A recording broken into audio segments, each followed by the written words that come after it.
In a quiet corner of Erua village, inside a dusty compound, Mama Abebe stood frozen.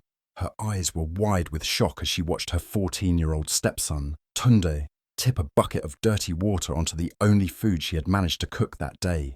It was all she had. She had spent the whole morning gathering firewood, peeling yam, and cooking with care. Now it was gone, ruined in seconds. But what hurt her the most wasn't the boy's cruel laughter. It was her husband, standing just a few feet away, watching it all and doing nothing. Not a word, not a glance in her defense. She looked at him, silently begging for some support, but he just turned his back and walked away. Her heart cracked quietly inside her chest. She didn't scream. She didn't curse. She simply bent down, picked up the broken pieces of her spirit, and walked away. No one stopped her. No one cared. In that moment, she knew. In that house, in that compound, she was invisible. Just the second wife, just a shadow. But deep inside, something stronger than anger was beginning to grow. Something that would one day change everything. Mama Abebe sat alone, behind the old mango tree at the back of the compound. The sun had started to set, but her tears kept falling like the sky was crying with her. Her wrapper was soaked, not from water, but from her own silent pain. Her stomach growled loudly, not because she hadn't tried to cook, but because the only food she had made had been destroyed. She felt humiliated, empty, and completely alone. The breeze moved gently through the leaves, but it didn't comfort her. It only reminded her that no one had come. Not her husband, not her in-laws, not even one person came to ask if she was okay. She wiped her face with the edge of her wrapper and looked around. Life in the compound continued as if nothing had happened. Her co-wife was laughing in the kitchen with the other women. Children ran across the yard, playing loudly, but no one looked at her. No one cared. She's just the second wife, they always said. Who cares about her feelings? These words were like knives in her chest. Every day she worked hard. She swept the compound, cooked when she had food, fetched water and cared for the children, even the ones who weren't hers. But still, she was treated like a stranger in her own home. Sometimes worse than a stranger, like she didn't exist at all. Even Tunde, her husband's son, spoke to her like she was a servant, and her husband let him. He had never corrected the boy, not once. Mama Abebe stared at the dry ground beneath her feet. The dust swirled as the wind passed, just like her hopes, scattered, broken, and small. She remembered when she first came to the house. She was younger then, hopeful, full of dreams. She believed that with love and patience, she could build a peaceful home. But those dreams had died slowly, piece by piece. She had no children of her own. Some whispered that she was barren. Others said she was cursed. She had learned to ignore their words, to keep her head down. But today, something inside her felt different. Her tears were not just from pain, they were from the weight of many silent years. She looked up at the sky. The clouds were moving slowly, changing shape, just like her heart was beginning to change. She wasn't angry, not yet, but she was tired. Tired of being invisible, tired of crying behind mango trees, tired of being called just the second wife. Her hands were strong, her spirit once even stronger, but this life had tried to break her every single day. She thought about running away, but where would she go? She had no parents, no siblings left, just herself and the quiet strength that had helped her survive this long. Still, a small voice inside her whispered, "You deserve more." She didn't know where the voice came from, but it felt real. It felt like the truth. Suddenly, she heard laughter again, not from children, but from the front of the house. Her husband had returned from work and was joking with his brothers near the gate. Mama Abebe waited, hoping, just maybe, he would come around the corner and look for her, ask her if she was okay, say something, anything, but he didn't. The laughter continued, and then footsteps faded away. She leaned against the mango tree and closed her eyes. A tear rolled down her cheek, slow and warm. She wasn't crying loudly anymore. Her tears were quiet now, the kind that come when your heart has almost nothing left to break. Still, deep inside, that same voice kept whispering, "You deserve better." She thought of all the times she had smiled through pain, all the times she had hidden her tears behind her cooking, All the times she had swallowed words she wanted to scream, and all the times no one saw her, not even once, not when she was sick, not when she was lonely, not even now. The wind blew again. This time, she opened her eyes and looked around. The compound felt smaller than it used to, or maybe she had grown tired, grown wiser, grown stronger, even in silence. She stood up slowly and dusted her wrapper. Her hands were shaking a little, but her legs were steady. She didn't know what would happen tomorrow, but tonight, she knew one thing. She wouldn't cry behind this mango tree again. Not like this. Not because of people who didn't see her worth. Not because of a husband who didn't protect her. Not because of a family that didn't love her. She walked back to her room, quietly. No one noticed. No one said a word. And that was okay, because she had heard something far more powerful than any words they could offer. She had heard her own voice, the one that had been silent for too long, the one that said, "This is not the end." The next morning, Mama Abebi woke up before the sun. Her body was tired, but she still got up. She had not eaten anything since the day before, but hunger had become her friend. It followed her like a shadow. She tied her wrapper tightly and picked up her broom.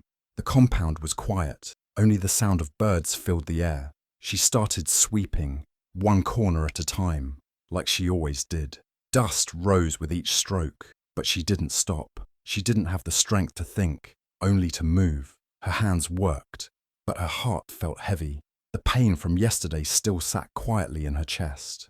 Tunda's laughter, the ruined food, her husband's silence, it all still burned inside her. As she reached the front of the compound, she heard a sound in the distance, a motorbike. At first, she thought it was just another delivery man passing by, but the sound grew louder, closer. Then it stopped, right at their gate. She looked up slowly. The rider wore a green jacket and helmet. He held a white envelope in his hand and called out, "Is this the house of Mama Abebi?" She blinked, unsure if she heard right. Nobody ever came looking for her, especially not like this. She stepped forward, her hands dusty from sweeping. "I am Mama Abebi," she said quietly. The rider smiled and handed her the envelope. "This is from Mapala Foundation.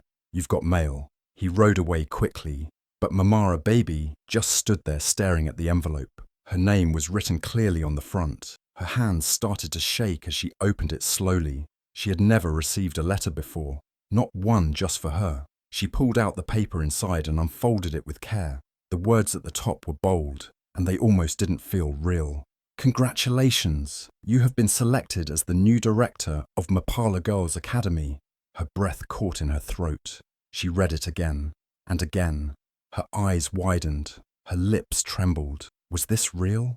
Her hands covered her mouth as the paper shook in her grip. She sat on the ground, right there on the sand, and read every line slowly. It explained everything.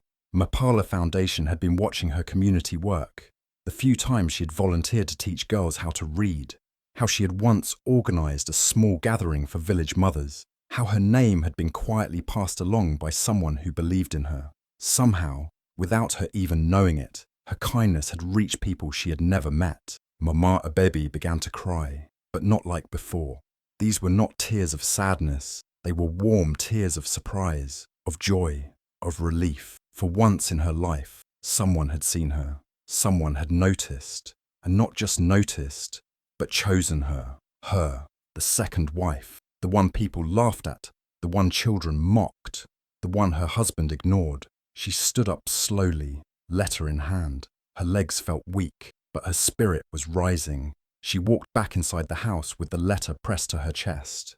Her co-wife looked up briefly, but said nothing. Tunda saw her pass and rolled his eyes. Her husband didn't even glance at her. None of them knew that everything had changed. In her small room, she sat on the edge of the bed and read the letter again. The words were like music to her soul. Director. They called her Director. It felt strange but beautiful.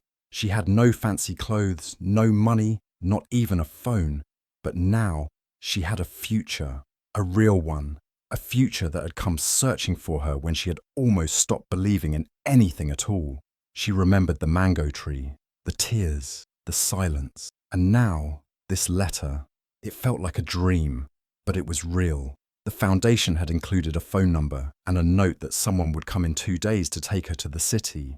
They had even added, "We believe in you." Those words hit her harder than anything else, not because they were loud, but because no one had ever said them to her before. She folded the letter carefully and hid it under her pillow. Then she stood up and looked at herself in the small mirror by the window. Her face was tired, yes, but her eyes looked different now. There was something shining there, something soft and strong. She touched her cheek and smiled a little. It had been a long time since she had smiled for herself. The rest of the day went on like normal in the compound. The children played. The women gossiped. Her husband came and went.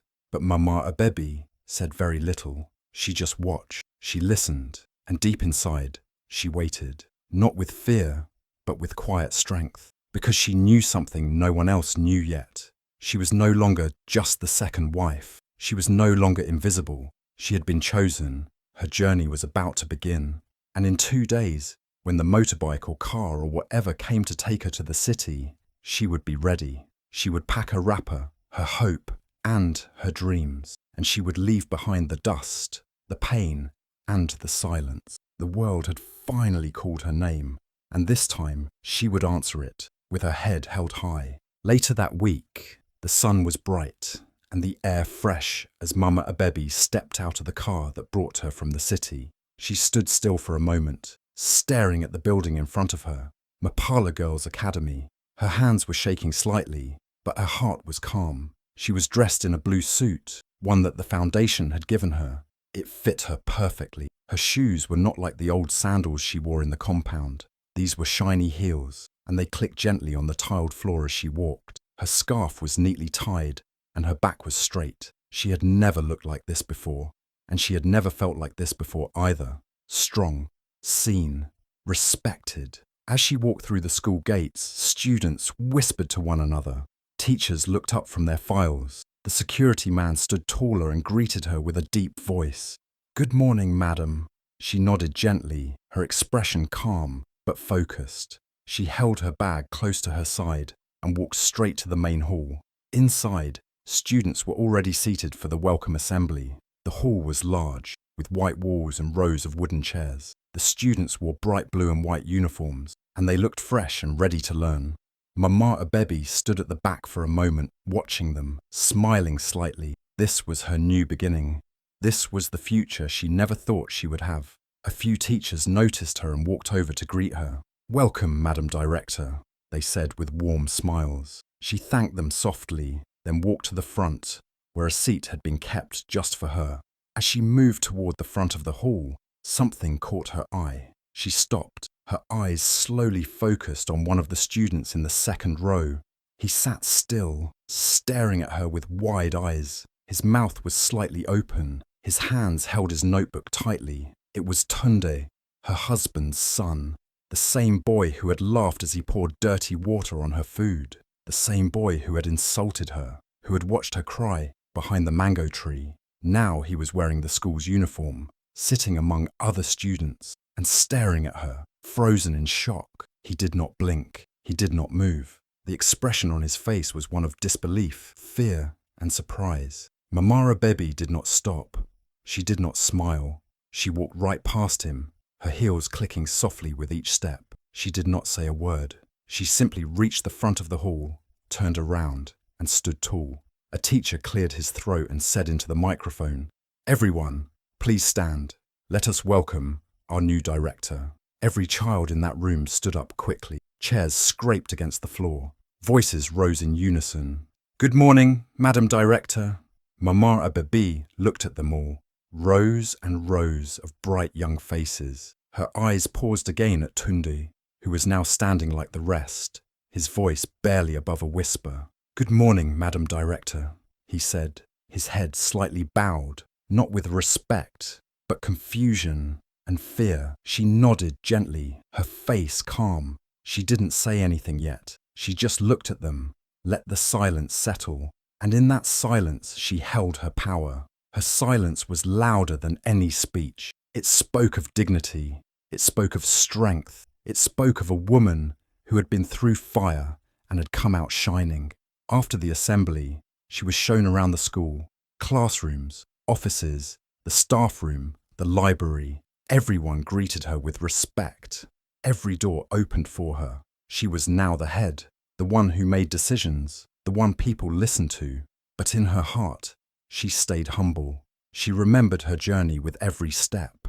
She remembered the dust, the hunger, the pain, and the tears behind the mango tree. But now she walked with purpose. She smiled kindly at the girls, encouraged the teachers, and asked questions like a true leader.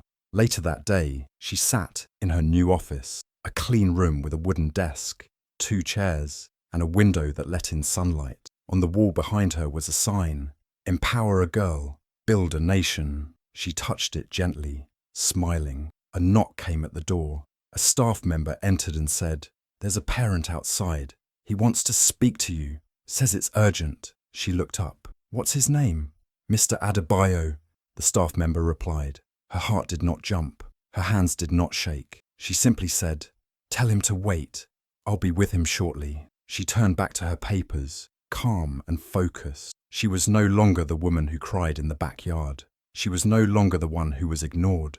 The uniform she wore was not just cloth. It was a symbol of change, of respect, of a new life that had found her when she least expected it. And for the first time in many, many years, Mama Abebi felt something deep inside her, peace. Because finally, the world had turned, and the one who was once forgotten had now become unforgettable. As she stepped into the classroom, the room fell silent. The teacher standing in front quickly turned and said, "Class, rise." Without delay, every student stood up, their voices filling the room in one chorus. "Good morning, Madam Director." Mama Abebi paused for just a moment, taking it all in. This was no longer the backyard of a dusty compound. This was no longer a place of shame and silence. This was her new world, one built on respect, strength, and quiet victory. Her eyes scanned the room slowly. The students stood straight in their uniforms, eyes forward, notebooks neatly placed on their desks. But her gaze paused when it landed on one face, Tunda, her stepson, the same boy who once looked down on her, who poured dirty water on the only food she had cooked, the boy who laughed while she cried. Now he stood with the others, his back straight, but his hands trembling slightly. His voice was the weakest of them all as he said, "Good morning, Madam Director."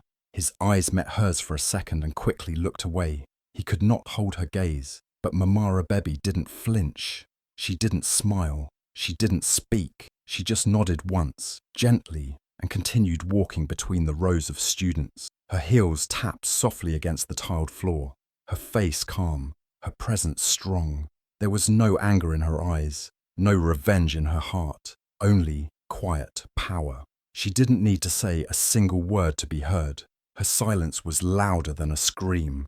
It filled the room with the story of her journey, from pain to purpose, from being ignored to being honored.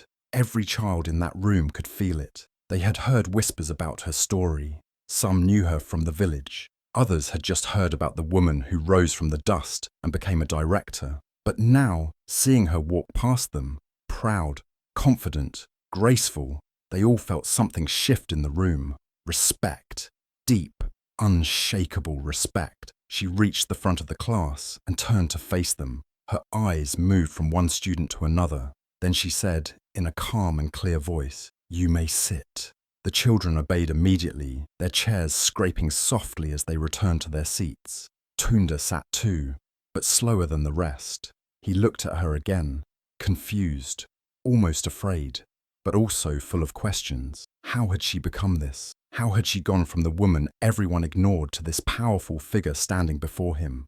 Mama Abebi did not give him answers. She didn't need to. Her presence was the answer. The pain she had carried had become her strength. The rejection had turned into fuel. And now she stood in front of a classroom not as a victim, but as a leader. She spent the rest of the visit observing, listening, offering a few kind words to students, asking the teacher about their progress, and nodding with quiet understanding. She praised good work, encouraged those who were behind, and reminded them all that education was the path to freedom. The children listened closely, Every word she spoke felt important. Her voice was not loud, but it carried weight. They could feel that she wasn't just a director in title. She was someone who had walked through fire and come out shining. As she left the classroom, the students stood again. "Thank you, Madam Director," they said. She nodded once more and gave a small smile. Just a small one, enough to show warmth, but not to show weakness. She walked out, and the door closed behind her gently. Outside, the sun was shining. A light breeze moved through the schoolyard. Teachers greeted her as she passed. Staff members nodded with respect. The school was alive with the sound of learning, and at the center of it all was her, Mama Abebi, the woman no one had believed in, the woman who had once been invisible, now walking with the dignity of a queen. And in that moment, she knew something deep in her heart. She didn't need to fight to be seen. She didn't need to shout to be heard. Her silence, her presence, her story, they spoke louder than anything she could say. That evening, as the sun began to set and painted the sky with soft orange colours, Mama Abebi stood near the school gate, feeling calm and strong. She had spent the whole day stepping into her new role, and every moment had felt like a small victory. Just then, she noticed a figure waiting by the entrance. It was her husband, standing quietly, with a small bouquet of flowers in his hands. His face was different, nervous, humble, almost unsure. He called out softly, "Please, forgive the boy." Mama Abebi looked at him, but she didn't smile or speak. Her eyes didn't hold anger or hurt anymore. They were steady and clear. She simply looked past him, as if he wasn't even there. The years of pain, disrespect, and silence had built a wall between them, and no words could tear it down now. The boy who had poured dirty water on her food was no longer just a child to forgive. He was part of the past she was leaving behind. Behind her, the heavy school gates began to close slowly, making a soft thud that echoed through the quiet evening. That sound felt like a new beginning. She took a deep breath and stepped forward, walking through the gate and into her new life. Her heels clicked confidently on the ground, her blue suit shining in the fading light. Mama Abebi was no longer the woman who cried behind the mango tree, or the one who was ignored in her own home. She was a leader now, a director, someone with power and respect. The school was her new home, and with every step she was leaving behind the hurt, the silence, and the shadows. This was her time to shine, and nothing would hold her back again.